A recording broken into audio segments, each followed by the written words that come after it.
Hello, బాగున్నారండి? నూతన సంవత్సరం శుభాకాంక్షలు.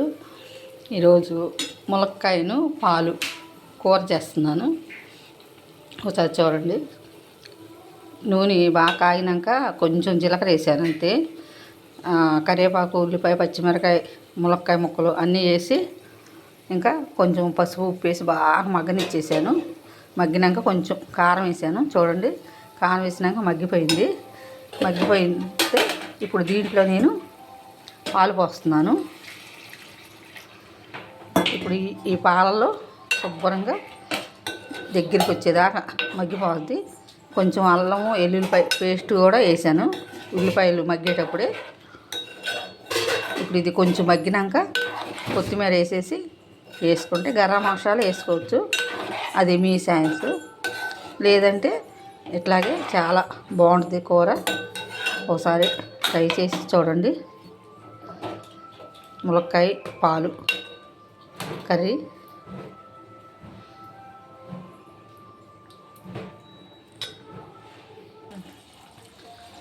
హలో, చూసారండి నేను చక్కగా నూనె తేలిపోయిందో. దీంట్లో కొంచెం కొత్తిమీర వేసేసేటమే.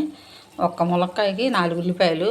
నేను మళ్ళీ చెప్తున్నా, కారం ఉప్పు మాత్రం మీకు నచ్చినంత వేసుకోండి. ఎందుకంటే తక్కువ తినేవాళ్ళు ఉంటారు, ఎక్కువ తినేవాళ్ళు ఉంటారు. అందుకనే చక్కగా ఉల్లిపాయ, పచ్చిమిరకాయ, కరివేపాకు కూడా చక్కగా చిన్న ముక్కలు కోసి వేసుకోండి. కూర చాలా టేస్ట్గా ఉంటుంది. ములక్కాయ పాలు చూసారా, నేను చక్కగా నూనె కూడా పైకి తేలిపోయింది. ఒకసారి ట్రై చేసి చూడండి.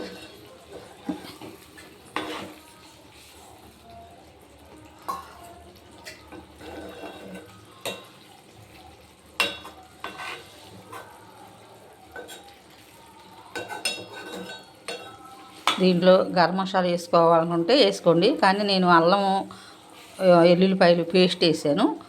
ఉల్లిపాయలు వేసినప్పుడు చక్కగా ఉప్పు, పసుపు, అల్లం పేస్ట్ వేసేసి బాగా మగ్గనిచ్చేసాను. మీరు గరం మసాలా వేసుకుంటానంటే వేసుకోండి, లేదంటే అక్కర్లేదు. అసలు ఈ అల్లం పేస్టే సరిపోతుంది. కరివేపాకు కూర అయిపోయిందండి. ఒకసారి ట్రై చేసి చూడండి.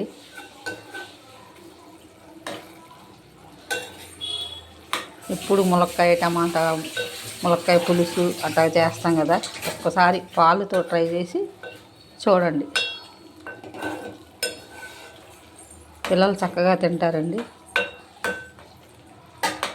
మనం ఉల్లిపాయలు వేసినప్పుడే ములక్కాయలు కూడా వేసి ఉప్పు, పసుపు వేస్తే చక్కగా ముక్కలకు కూడా పట్టేస్తుంది. ఒకసారి ట్రై చేసి చూడండి.